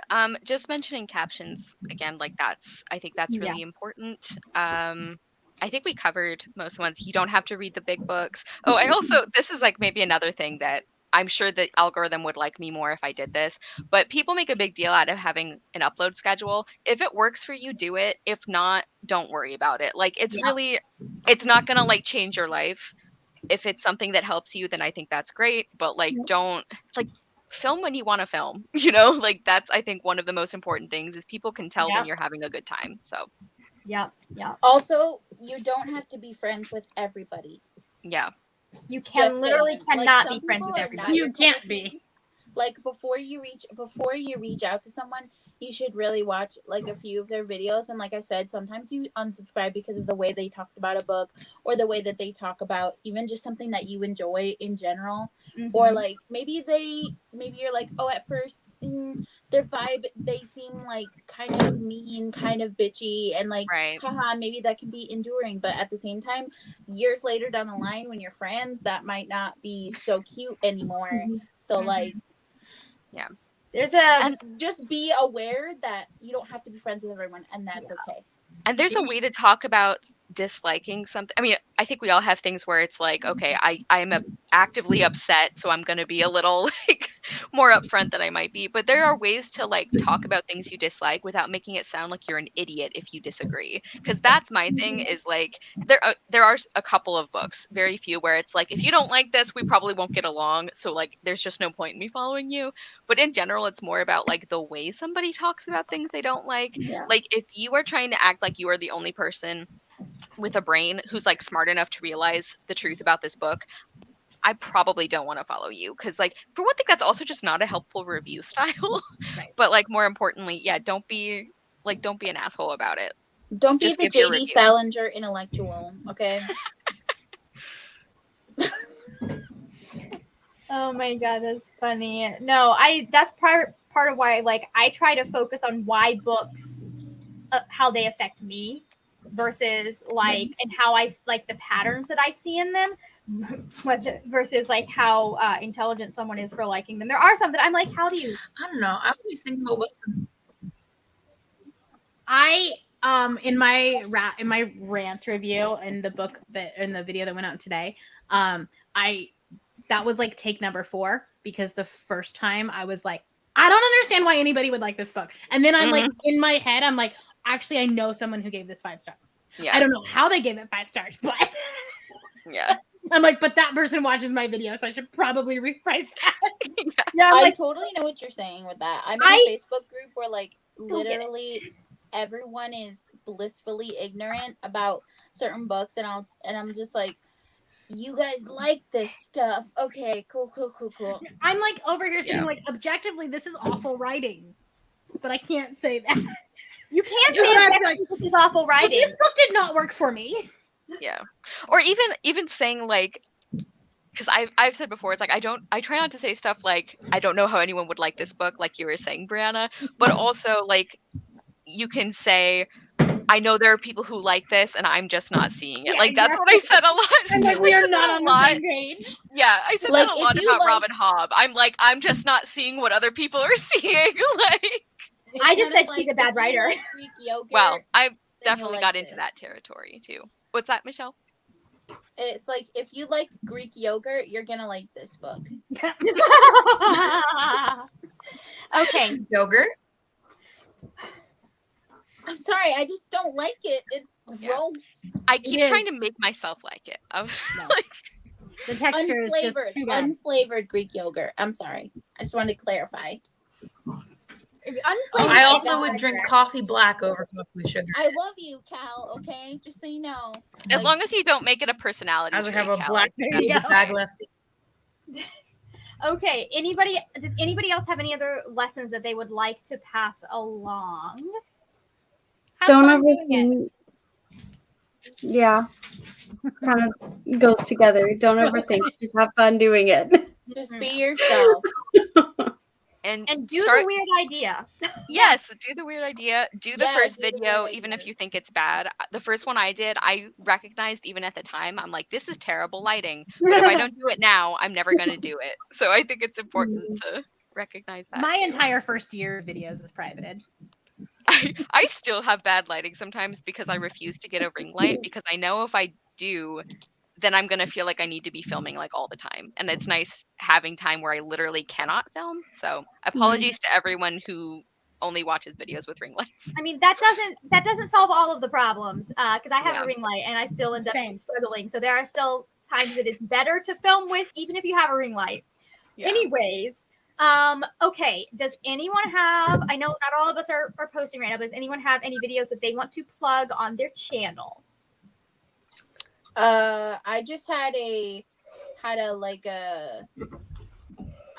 mean, like I talked about like seasonal TBR, how that works for me. There are so and, like, many books a on that slight TBR. life update just Yes. came out. Yes, I was, today. I was watching this as I was getting ready for this. I have a new experiment video coming out on Sunday.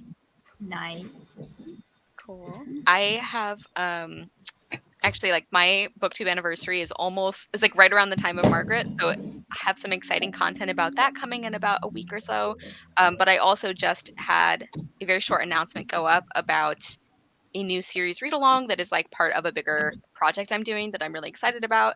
Basically, the concept is only reading middle grade and young adult books and giving them the level of discussion that they should have and that they often don't get. So like doing them like you would if you were reading a classic and discussing it, or an adult book. And I know there are people out there who review them that way, but that's something that's obviously very important to me because I read adult, middle grade, young adult, picture books, all kinds of things.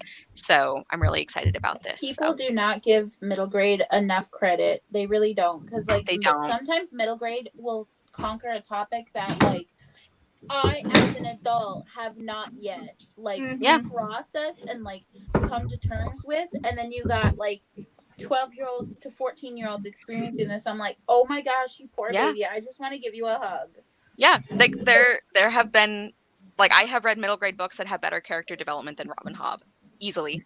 So I This just is a wasn't- Robin Hobb hate zone. I'm so sorry. You're on my It really channel. is. It's like if you have me or Margaret in a video, that will probably happen. If you have both of us, it will definitely happen.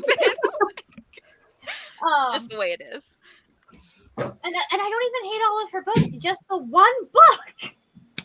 I also- I hate those books so much that it colors my view of her as a person and as a writer in perpetuity. Yeah. I think like This must have really scarred y'all for life. Right? I'm You just- don't understand. I think that it wouldn't be so bad if people didn't act like she invented the written word. Like that's what gets me, is that like I have all these issues with them and it is very hard to find people talking about them. They are out and there. people but will tell you that you are stupid and not getting it for bringing up the issue. Yes. We had this rant. People acting like you have to read all 16 fucking books to have an opinion. I'm like, absolutely not. I do not have time to read 16 books of one author.